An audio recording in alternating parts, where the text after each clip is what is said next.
Open the pod bay doors, please, Hal.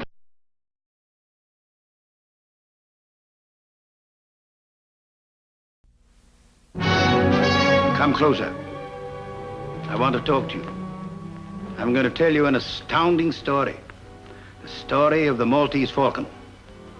600 years, the Falcon has carried the mystery of a fabulous wealth under its grotesque wings. I could tell you 1,000 tales of the men and women who have hunted this evil bird. But every story has the same ending. Murder. Listen to these incredible people, all consumed by their passionate greed for the Maltese Falcon. What have you ever given me beside money? Have you ever given me any of your confidence, any of the truth? Haven't you tried to buy my loyalty with money and nothing else? What else is there I can buy you with?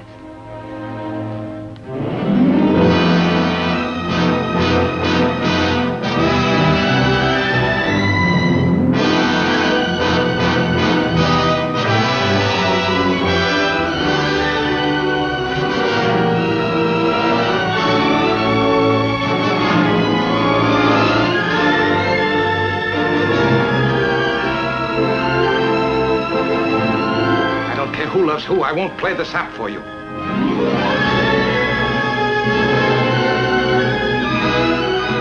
I haven't lived a good life. I've been bad. Worse than you could know.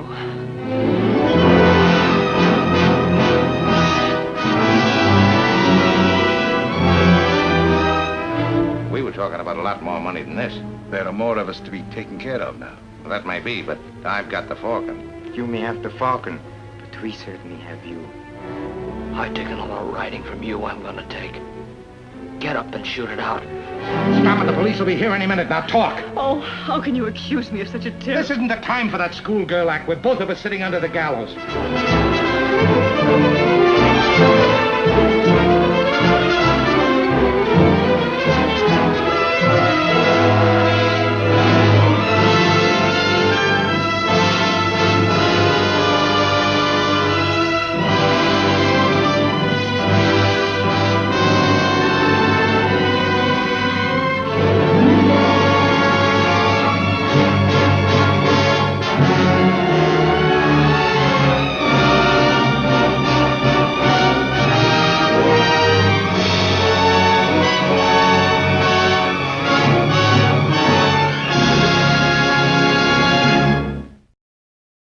Pod bay doors are open.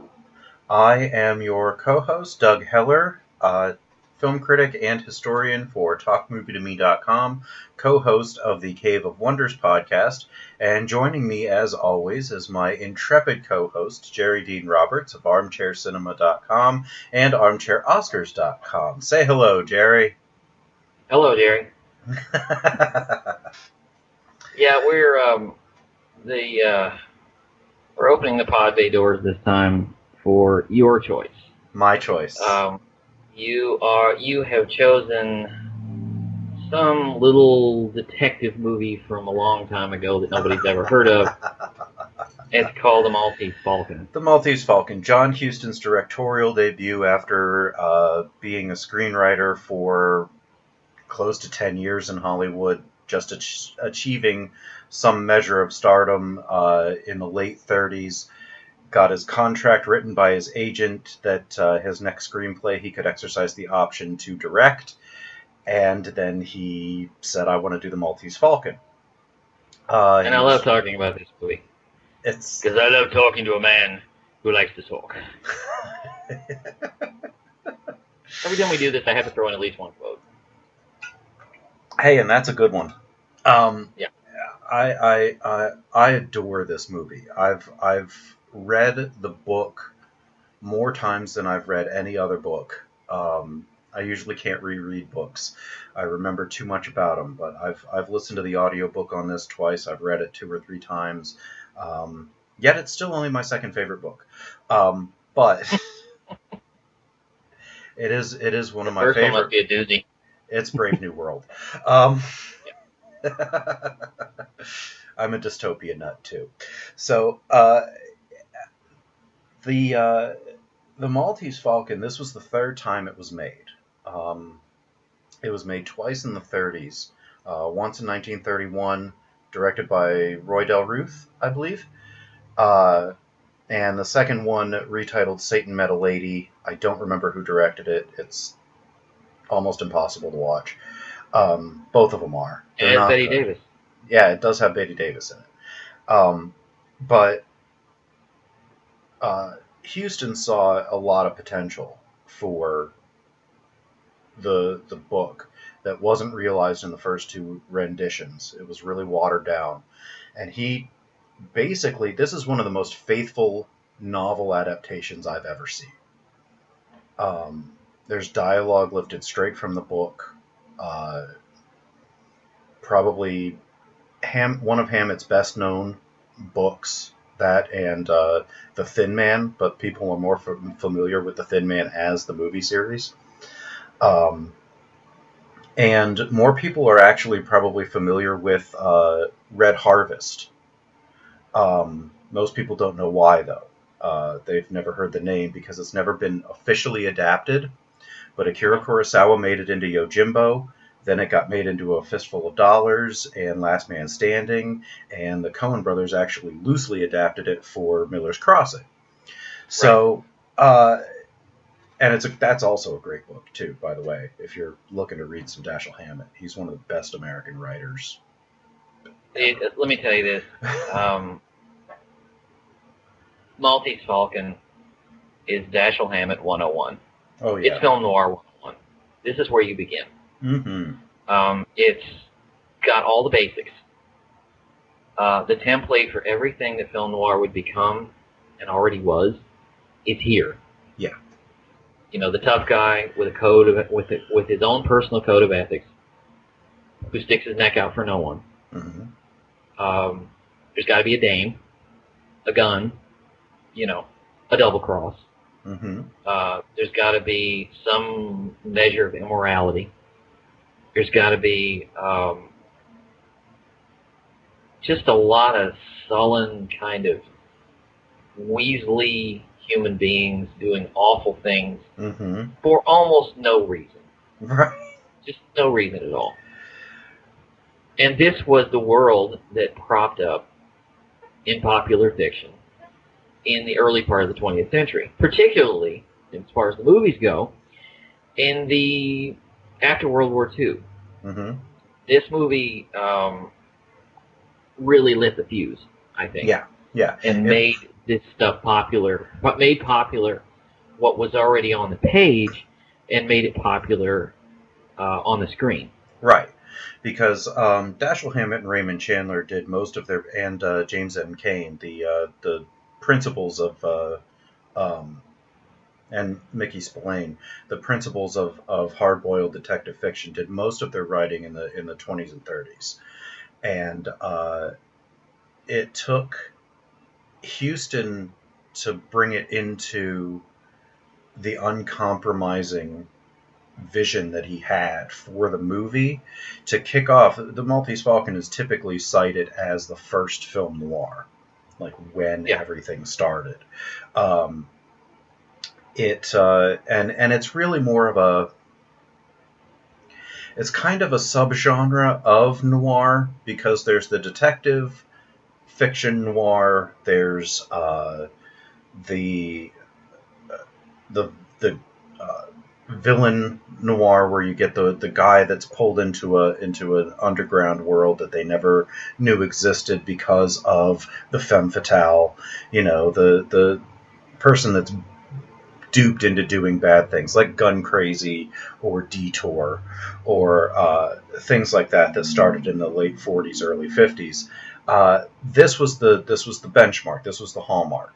And it also rescued a B actor named Humphrey Bogart. Yes. From the doldrums of those smaller, nothing productions. And playing the heavy and the gangster roles. Right. He had been playing the gangster. He'd been playing the heavy, the bully. This movie really showed a difference. It really let him act. Yeah. And God, I don't know where in the world it ever came from, but one thing about the Maltese Falcon that young people need to, millennials, I'd say, need to really cite about this film is it's almost all words. Yeah. It is extremely dialogue driven. And I don't know where this style comes from. I was just watching the movie. I was just kind of going over the movie again before we started this. Some of Bogart's delivery is so fast. Yeah. It's so rapid fire. It's like, how do you keep up? And there were moments when I had to take my remote and go back and listen over again to figure out what he was talking about, because he's talking so fast, especially that last scene, spoilers, where he's talking to Bridget. Yeah. And he's basically pinning her to the wall. And it's like, I don't know how his brain came out, produced words that quickly. Yeah, I mean, he just it's so fast, and it's the only other person to get dialogue that fast at that time was Howard Hawks for Bringing Up Baby and His Girl Friday. The overlapping, fast-paced, you've really got to be focused in on what's happening.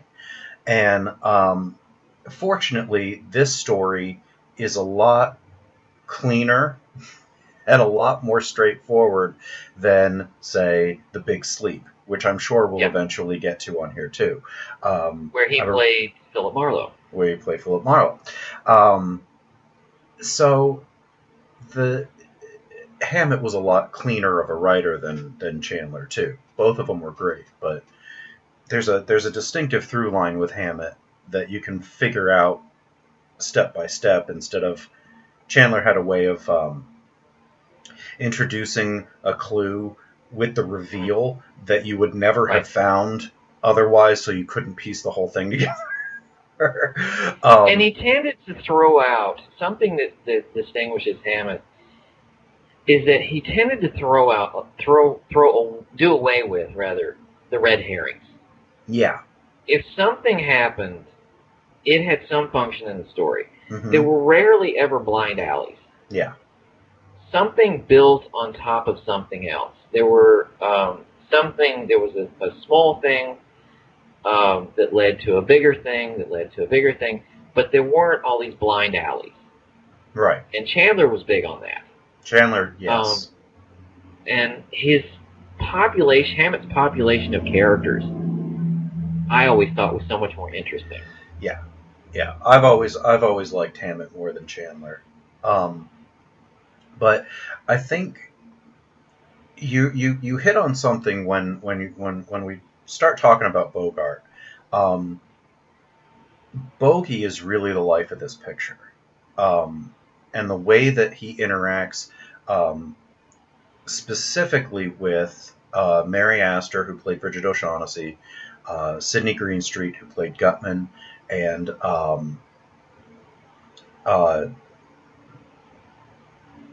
Peter Lorre? Peter Lorre, thank you, who played Joel Cairo. And also the Gunsel, Wilbur, who was played in, Elijah Cook. Yeah, Elijah Cook Jr. I think that was his first role. And all of these people, with the exception of, say, Sidney Greenstreet, who, by the way, this was his film debut. Mm-hmm.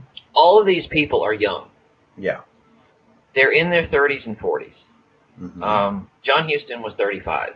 Yes.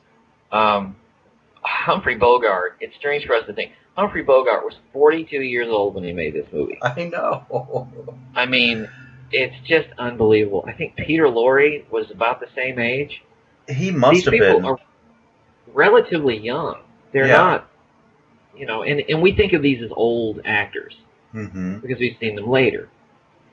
Well, and Mary Astor couldn't have been more than late 20s, early 30s.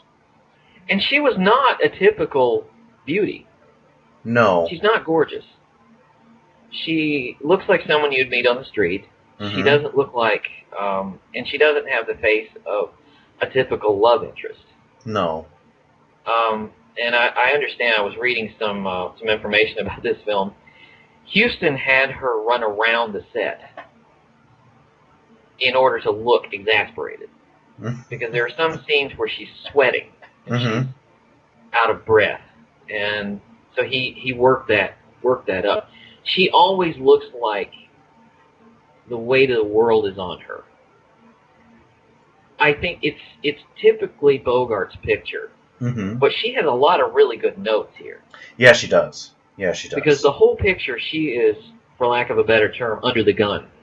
Yeah. And she's in the middle of this terrible situation, which is,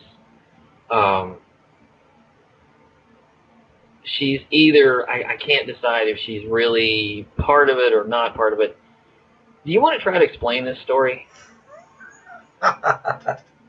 Okay.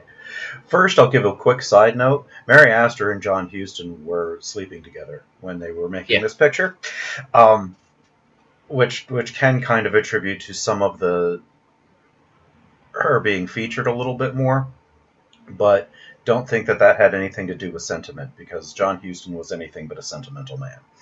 Right. I'm currently listening to a book about the Huston family on audiobook. It's like 33 hours long, and yeah, it starts with Walter, and it ends after John's death. I think it goes into Angelica's career, and yeah, it's really good. But mentions. Can you mention Danny's career? I think it will. He's not born yet. I'm only at like 58 or so, or 62, I think. So. By the way, side note about that, Walter Huston is in this movie. Yes, he is. He's the captain that delivers the bird. Right, and dies. Yeah.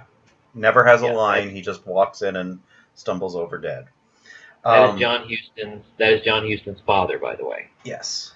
And the Hustons, before I get into the plot real quick, were the first family in movie history to have 3 generations of Oscar winners. Yes. John Huston won Best Screenplay and Best Director for The Treasure of the Sierra Madre. Walter Huston won Best Supporting Actor for The Treasure of the Sierra Madre, and Angelica Huston won Best Supporting Actor for Prizzi's Honor, which was also directed by John Huston. So he directed his father and his daughter to Oscars, as well as himself, in a way.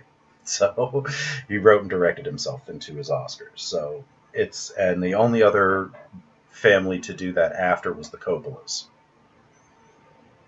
Yeah. The story. That's the story. Basically, Bridget O'Shaughnessy comes to Sam Spade and Archer detective agency with a story that her name is Wonderly and her sister's missing, and she pays them to try to tail the guy that supposedly has the sister. And that all comes out to be a lie after Spade's partner Archer is shot dead. And so is this Floyd Thursby, who was supposedly kidnapping the sister. Whom we never see, because I don't think she ever existed. So it eventually comes out through the introduction of Joel Cairo that there is this statue of a bird that is being looked for. And it's tied to Bridget, who has confessed now that she's a liar. And Spade meets with Casper Gutman, who's played by Sidney Greenstreet. And he's told the story of the Maltese Falcon, which is a solid gold statue in the form of a falcon that is encrusted from head to toe with precious jewels, that was sent from Malta to Spain as a tribute for their independence. They gave them a tribute every so often to remain independent of Spain. This happened in the 13, 14, 1500s? 16th century. 16th century.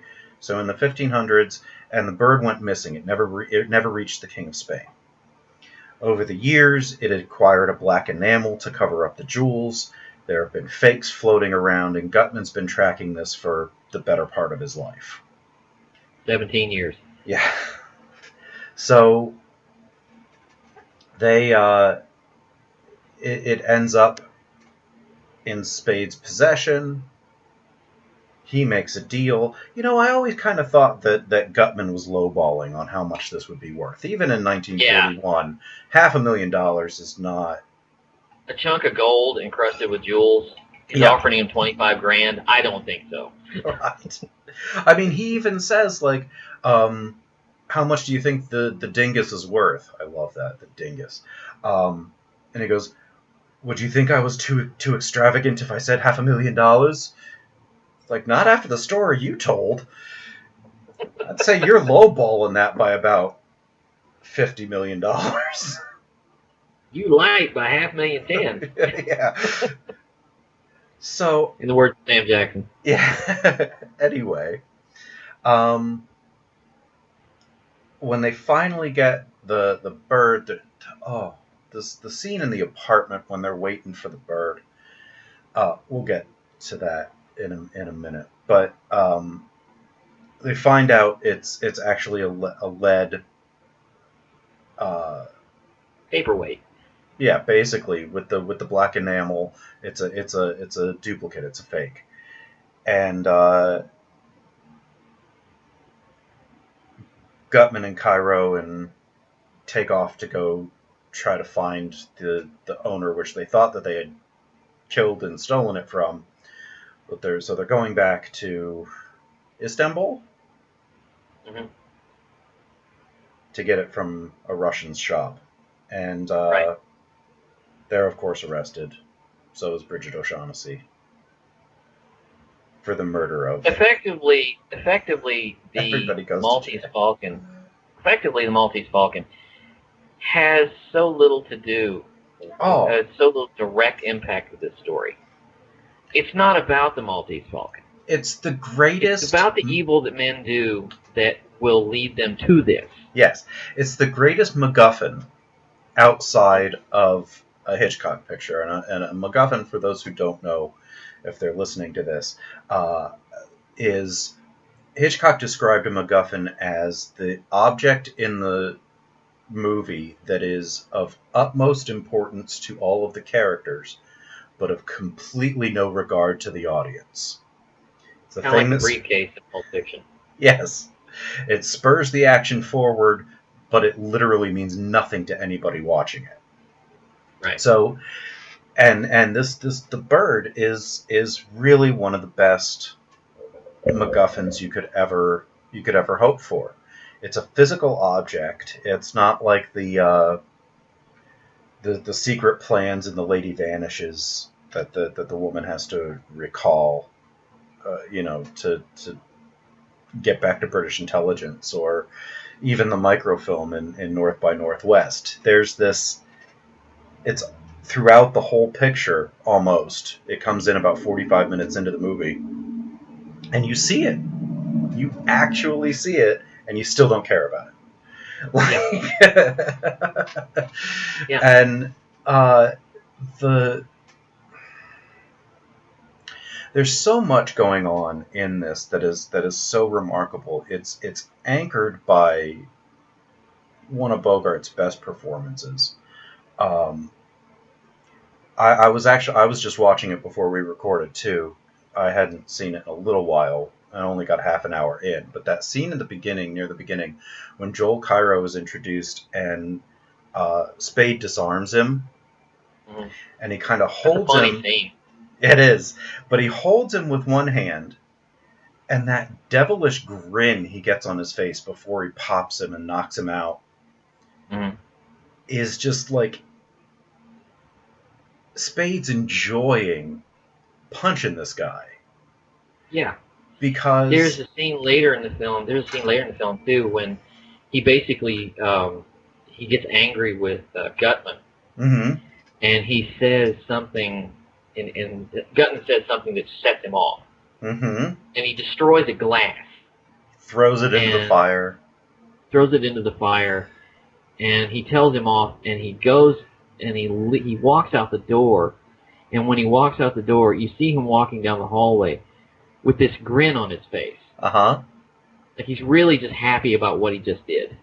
Well, it's like, you could see that it's like a performance, but then he looks down at his hand, and his hand is shaking. Because he either got so excited in the moment, or his endorphins are so high because he put on such a good performance that he was nervous afterward, or that it was just he was really shaking mad. Brilliant little touches that he threw in to communicate where Spade was in his headspace while he was figuring it out, because it doesn't use... This is one of the few detective stories that doesn't use voiceover narration. Right. And I'm glad. Me too. I always kind of thought that was lazy. I understood it in noir because it's usually one person telling a story to someone else. So you can kind of get away with it. It's kind of like the two crowds that are split on Blade Runner. Because that's a film noir, basically. Mm-hmm. And there's two versions of that film. One has a narration by Harrison Ford and one doesn't. Mm-hmm. And a lot of people prefer the one that doesn't because it builds the story better. And the same thing applies here. It's like you appreciate the fact that what he's going through is seen through his eyes, mm-hmm. basically. And the whole story, you only know basically what he knows. Yeah.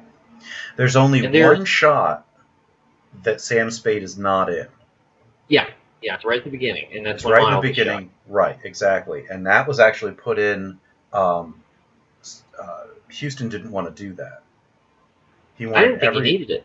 No. But the studio made him do it. Yeah. So that the information, almost all of your information comes through words. Comes through information. It's all given. So it was unnecessary. Right. When he shows up and reenacts everything, it's like, okay, so he must have been standing where you are, the gunman would have been here, and he tumbled over backwards. And they're like, yeah, that's exactly how it happened. His coat was still buttoned, his gun was still on his shoulder, never pulled it. Everything is told to you. Yeah. So it was only shown, and the reason that it seems superfluous is because it was shot after. Yeah. And you could tell that it's like this. It's the worst. It's the clunkiest shot in the picture because it looks like it was set up in 2 seconds. They shot it and they cut it in. It might have even been done by a second unit. It doesn't even because feel like there's not even any build up. Because there's not even any build up to that scene because he walks out the door and immediately you see him standing on the street, mm-hmm. and he looks up and he sees somebody, and that gun just kind of slowly raises up mm-hmm. and shoots him. Mm-hmm. And it's like you're thinking, okay, a hard-boiled detective like this who's been through it would have time to duck out of the way or something. It's a mm-hmm. really clumsy shot. Mm-hmm. And it's, like I say, it's unnecessary. Mm-hmm. It's like an insert. It's like they put it in for whatever reason. And I think that breaks the flow, the narrative flow a little bit. It does, and it's quickly recovered because then from that point on, you never leave Sam Spade. He's in every other frame in the movie, and it was put in at the time, and even still today. Single perspective movies are unlikely to occur. Yeah. Even when you get later on into now, when you think of the Hunger Games, it's all should be told from Katniss's perspective. But then they break away to the sports announcers. They break away to district. To the conspirators. Yeah, to the conspirators. They break away down to whatever, District 12 or 11 or wherever she's from. While she's doing this, they keep breaking that perspective. And it would have actually been a powerful movie, the first one, if they'd have. We'll talk about that another time. But narrative perspective. Narrative perspective. It's very rare, and the only other way to do it outside of what Huston did here was what was it Dick Powell did when he did Lady in the Lake, which is a Raymond Chandler film, which he shot exclusively in first person. The camera is Philip Marlowe, and you only see Dick Powell. You hear him, but you only see him when he looks in a mirror, which is actually how Orson Welles wanted to make his first film when it was still going to be Joseph Conrad's Heart of Darkness. He wanted to shoot it entirely from that perspective, but it was too unwieldy, and thankfully he didn't do that, because then we wouldn't have Citizen Kane, and we would have a weird version of Heart of Darkness, weirder than what later came with Apocalypse Now. Yeah. Which, by the way, I hope you love the title, The Maltese Falcon, and you can thank John Huston for hanging on to that, because this movie was almost called The Man from Frisco. I know! That's a terrible title. That's horrible. The Man from Frisco. That is a bad... That's like a... It sounds like a road like comedy or something. Yeah, a road comedy or a musical, or it sounds like a musical show. Like, you would see Cagney coming on, and he's the man from Frisco, and he's jumping across the stage tap dancing, Well, let's talk for a second about the characters in this movie, because there's rarely a character in this movie that's not a type. True. In fact, I don't think there's any character in it except for maybe Gutman.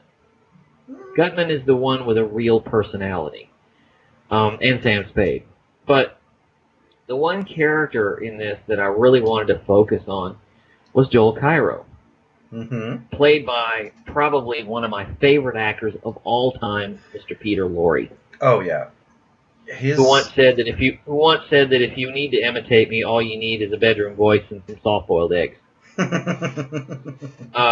He was one of my favorite actors. I love him to death. I've seen a number of films that he and Sidney Greenstreet were in. They were in at least 10 films. Together. Yeah. One of them, the name is kind of. Well, I'll remember it once we do recommendations at the end. But they did 10 films together. Even some little B picture, I think, called Casablanca, I think was what it was called. Something like that. Something like that. But anyway, the character Joel Cairo is fascinating to me. Yes. He comes into this movie probably about the 15-minute mark. And he's the one who comes in for Sam Spade to hire him to find the bird. And the strange thing about Joel Cairo, and I've always been interested in this, is the history of gay cinema. I study this more than any straight man who probably ever lived. But he's introduced before we see him. Secretary comes in with a card. That's scented. And the card smells like gardenia. Which, to an audience in 1941, would indicate only one thing. Right. And the funny thing is, in the book, when the secretary comes in, she hands him the card and she says, and I quote, "This guy is queer." Yeah. End quote. And so, here's the funny thing. Now, I'm going to go off on this for a second. That word in 1941 had a different connotation than it does today, because that word meant strange or awkward. Mm-hmm. Okay. By the time you get to the 70s with the gay rights movement, that word is a negative connotation for a homosexual man. Mm-hmm. And now, in the 21st century, of course, it's an accepted term, and there are even, queer studies, that kind of thing. But at this point, it could go either way. It's, I guess, to an audience now watching it, if you're reading the book, it could go either way. But the implication, ultimately, is that the character is a homosexual. Yes. He comes in, he's got this frizzy, kind of curly hair. He's dressed very fancy. Okay, everybody else in the movie is dressed in overcoats and big boxy floppy suits hats. and the suits and things. He comes in this very fancy, almost like a tuxedo. definitely a tailored suit. Tailored suit. Not got off this the rack starch collar. Mm-hmm. And he's carrying a hat and an umbrella. Mm-hmm. And when he sits down to talk to Spade, the end of his umbrella is very phallic. Mm-hmm. Yes. And he starts playing with it for a second. And it's a very, and also, by the way, typical of a gay character at this point, he's a scumbag. Mm-hmm. Absolutely a scumbag. It's very mincy, and very... It's very mincy. His voice is very soft. Mm-hmm. And when he tries to, and he does this weird thing where he pulls a gun on Spade. And it's a purse gun. Yeah, it's a purse gun. And he pulls a gun on Spade. It's this tiny little gun that's it's this delicate little thing. It can't have more than 2 bullets in it. And it's a Derringer, basically. Spade overpowers him and punches him in the face and immediately knocks him out. Right. And when he goes through, and the scented thing goes a little step further, because in his wallet he actually carries a scented handkerchief. Right. Gardenia. Yeah. Perfume. So when Spade's going through his wallet, he sees the handkerchief, and then he decides to, and he puts it to his nose, and he's like, huh. And he kind of throws it. He kind of gives a silent chuckle, and he tosses it down. It's really interesting. He's not looked down upon for his sexuality in the movie. He's looked down upon for his for his associations. He's not with Gutman and with this whole shady operation. Now, they couldn't really say, due to censorship codes at the time, anything really about acknowledging that there was such a thing as gay people,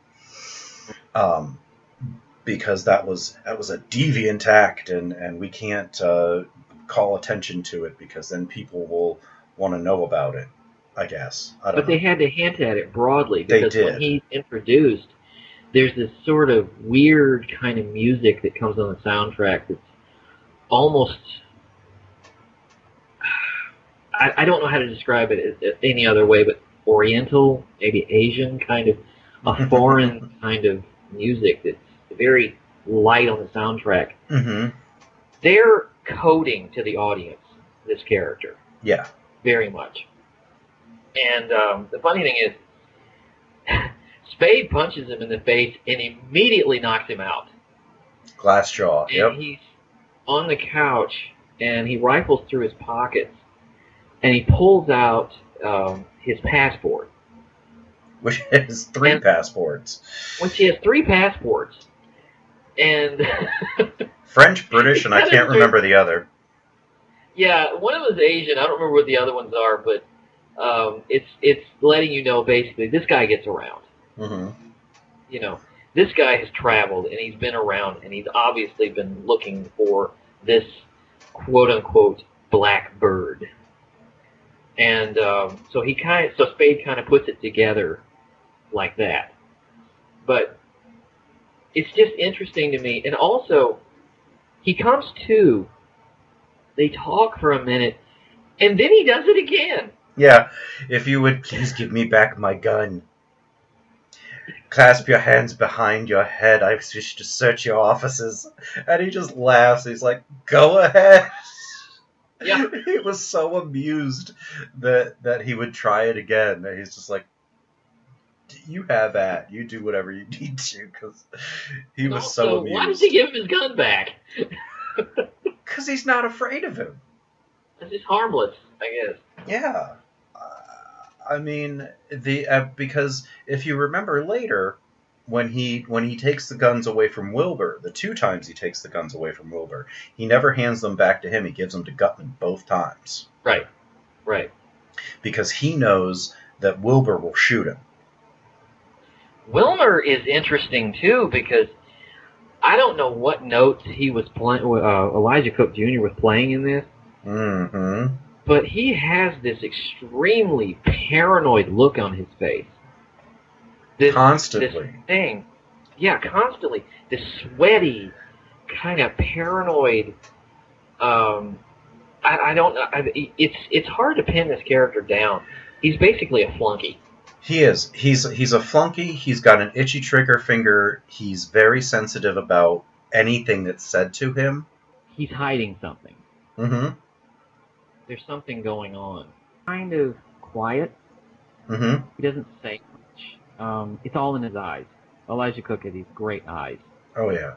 And he he had a long career, by the way. He did. A very long career. Never a headliner. He was always the guy who was kind of in the background. Mm-hmm. Paranoid. That face always told you exactly what you need to know. The closest he ever got to a starring role was Stanley Kubrick's The Killers. Or The Killing. Yeah. Yeah. But he did everything. He did. He did everything. He was so good. The funny thing is, in this movie, the paranoia, I think, comes from the fact that if he's standing in a room with Gutman and Cairo, and one of them has to take the fall, he kind of knows he's the one that's going to be the one to be thrown out first. Right. And so that's always in his mind. And also, what secrets is he hiding? What has he had to do to acquire this bird, for them? Mm-hmm. What assignments, what terrible things has he had to be involved in? I still think he's had some sort of a physical relationship with Cairo. Yeah. That he doesn't want anybody to know about, because there's a weird closeness when Wilmer's unconscious and Joel is over there kind of stroking his head. Yeah. Like, so there's that kind of quiet element. Everybody's got a past, everybody's got a secret, everybody's got something going on. Mm-hmm. And what is it all for? Really, what is it all for? It's for a lot of money, but still, at the cost of your own soul. And you really wonder, is Gutman really after it for the money? And you want to say, is he just because of the history of just the recognition that would come to him for finding the long-lost Maltese Falcon?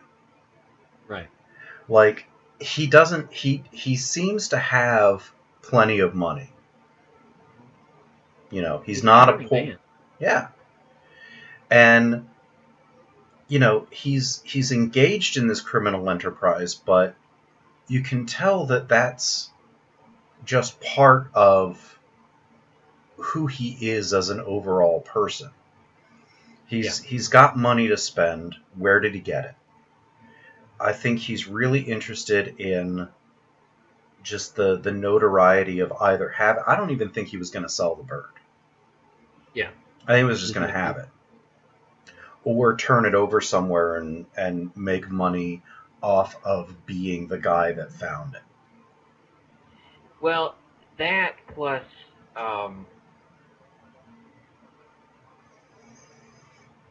And it's really, really despicable because when it comes down to it, if he has it as an ornament for his desk or his mantle or whatever it is he's going to do with it, Mm-hmm.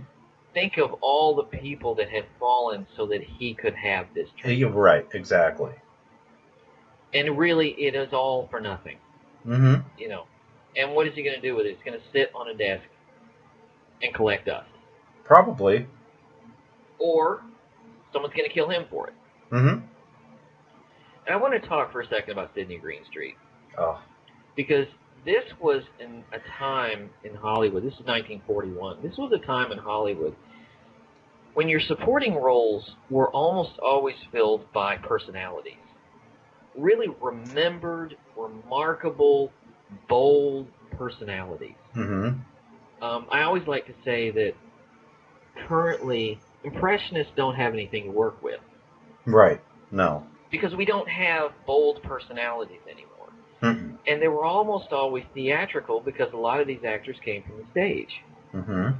Including Sidney Greenstreet, who had been working on the stage for 40 years, and he was 60 years old by the time he made this movie. Mm-hmm. He was 357 pounds. Gee. And you notice when they shoot him, when John Ford photographs him, Huston. John Huston photographs him, he does so with upward angles. Mm-hmm. You're looking upward at him from over his stomach. Right. So it perhaps makes him look even bigger than he actually is. And this is a huge man. Yes. When he comes into this movie, honestly, as I was watching it earlier today, or I was watching a little bit, I watched part of it last night, a little bit earlier today. When he comes in the room, I was sort of taken aback by just how large he is. Mm-hmm. And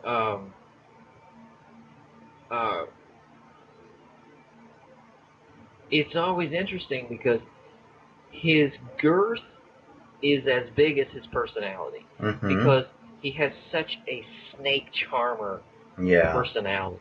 He could talk anybody into anything. Mm-hmm. Who was not on the right level. No, except he was someone like Sam Spade.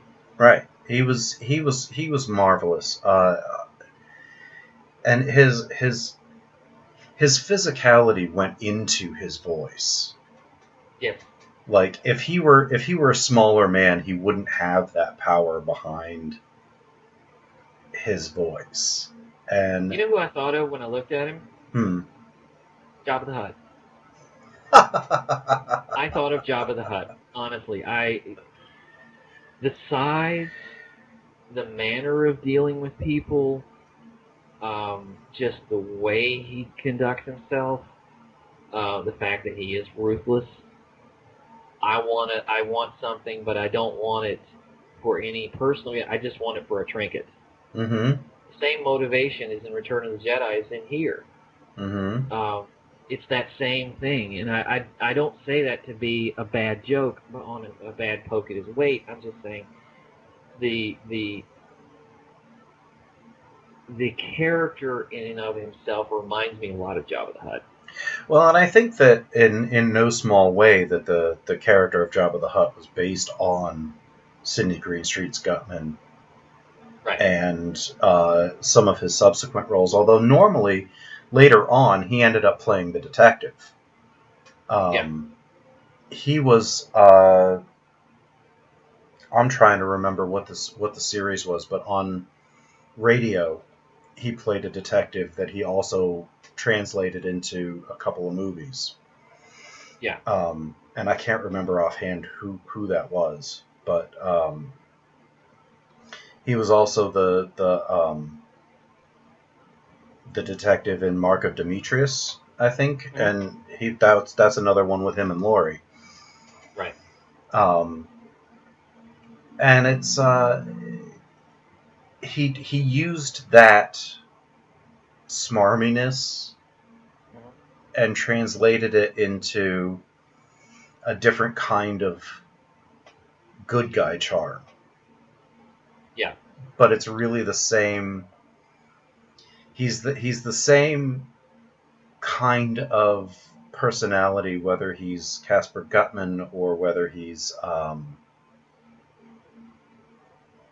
Signor Ferrari in Casablanca, or Which Senior Ferrari, I think, also informed Jabba the Hutt, because initially the designers wanted to give Jabba a fez, mm-hmm, like Green Street has in Casablanca. mm-hmm. And when I'm comparing the two, I'm not being funny, and I'm not making jokes about overweight people. I'm just saying Strictly a character observation. right. The character, the way the character was written, the way he was designed, the way that he was, his way of dealing with things.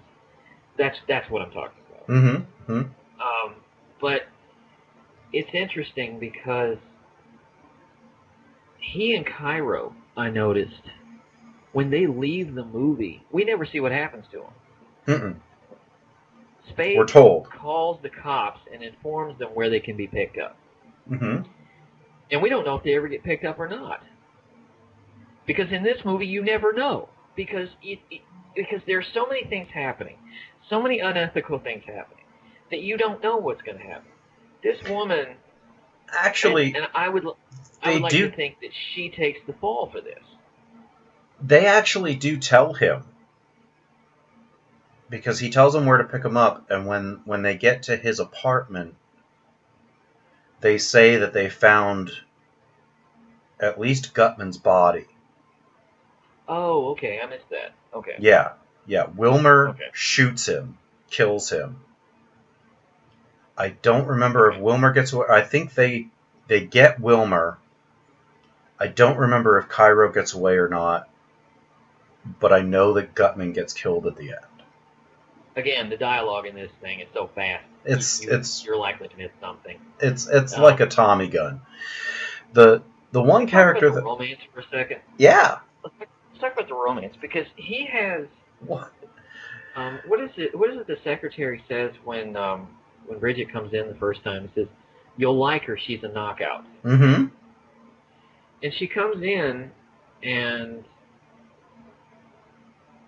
I guess what passes for a romance, because there's not, any real romantic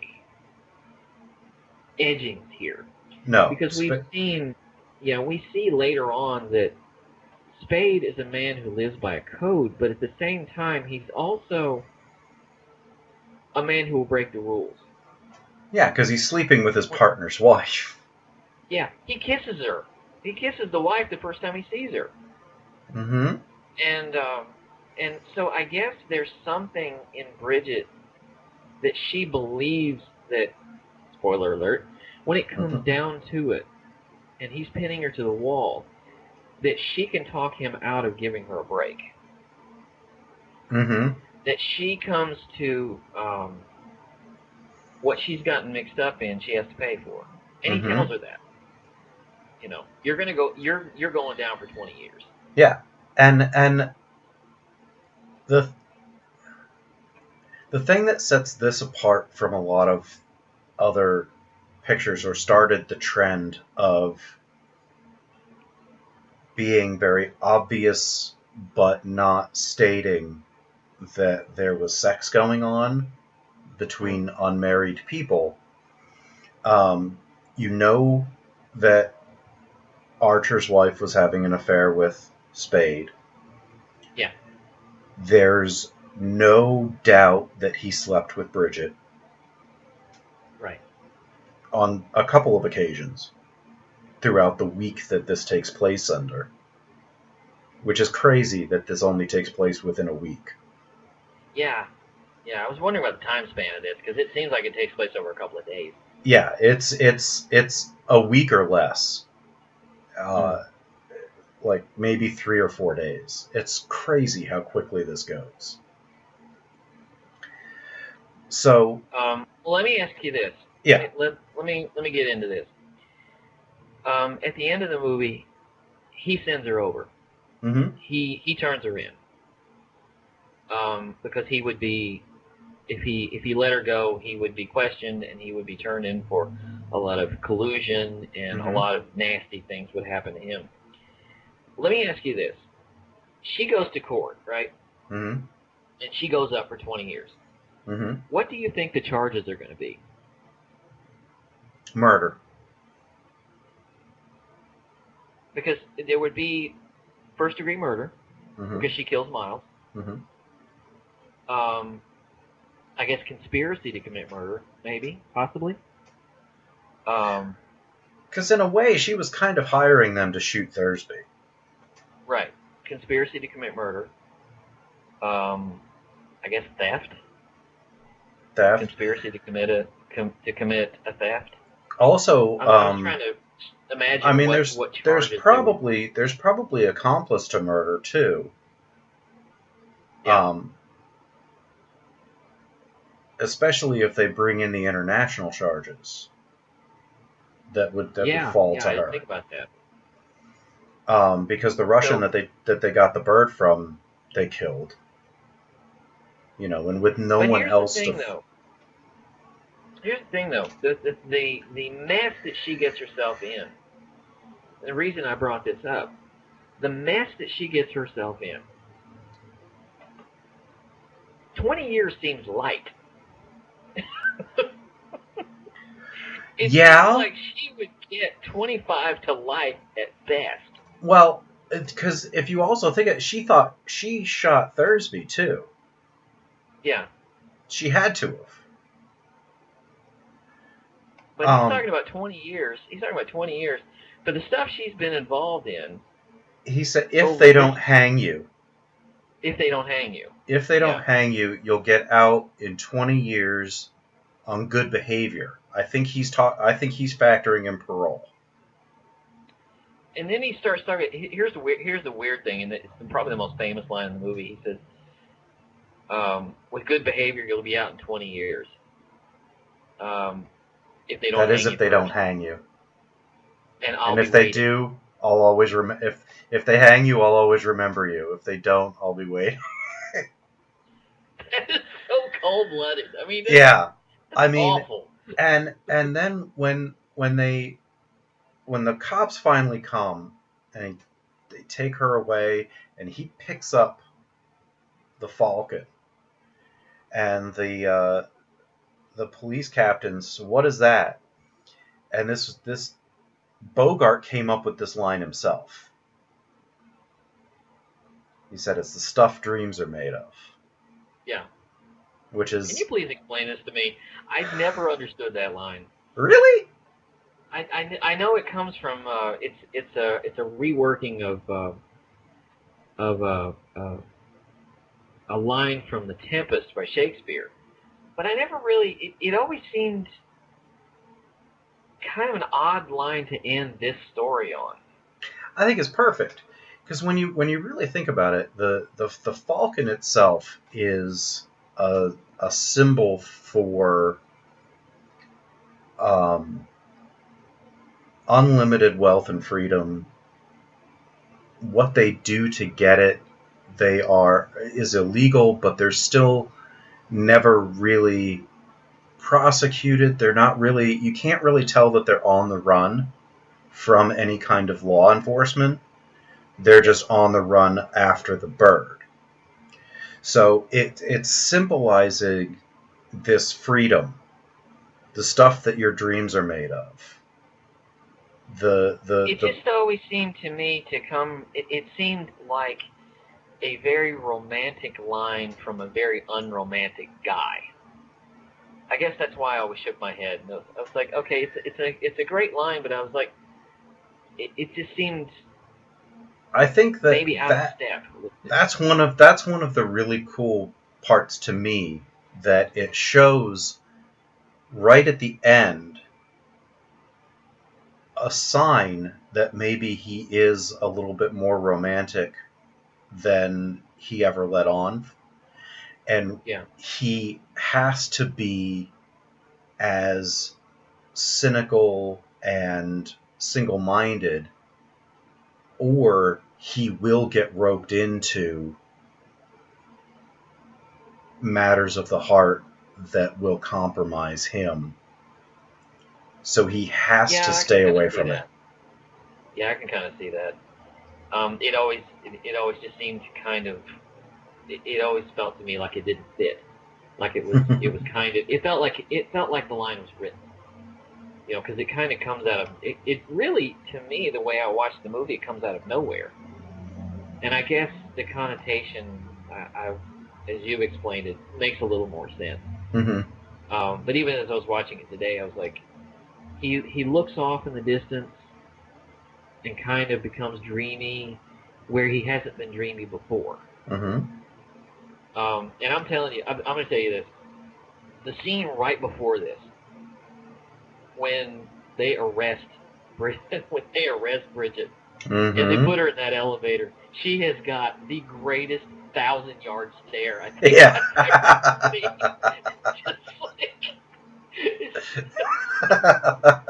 And the door closes. Here's the funny thing. She's going to jail, right? Mm-hmm. The door closes, and you see the elevator go down. She is literally going down for this. And it's awful. And you just kind of feel for her. She's gotten mixed up in this horrible stuff, and it's just terrible. But, and you do feel for her. You know what, though? You're like, sister, what have you gotten yourself into? I always kind of looked at it like, I still think that she got into the whole situation with her eyes wide open. Yeah. That this, it's not, she didn't stumble into it and have to get hard as to survive in this whole thing. She was already on the fringes of the society, and she saw a good opportunity with Gutman and then worked it. And I think that she, to think of her as a babe in arms is to play into exactly what she wants you to think of her. That she got roped into this and it was against her will, and all of this stuff happened to her, not because of her, but it was really her doing that she got the bird away from Gutman, that she got it sent to San Francisco. She walked right up to Archer and shot him, and then shot Thursby to set up Spade and to set up Thursby so that she could get away with the bird free and clear before Gutman and Cairo got to San Francisco. But when she's on that elevator and she's got that look on her face, there is just this.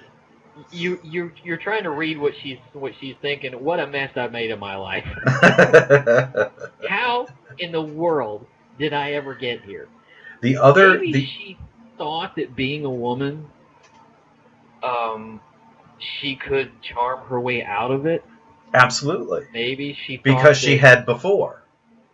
Right, because she had before, and maybe she thought that there's no way I can be sent up for this. Right. If I charm and romance this man as much as I possibly can, there's no way.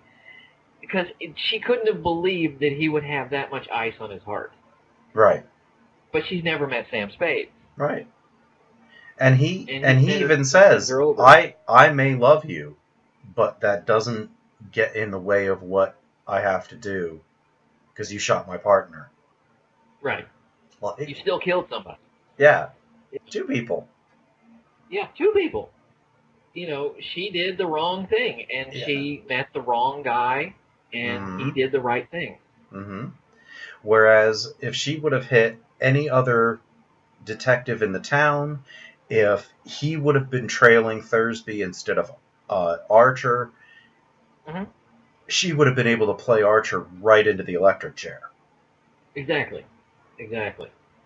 And it's a twist on what usually happens in these movies. Mm-hmm. Because one of my favorite movies of all time is please look this up, and I'm gonna recommend this.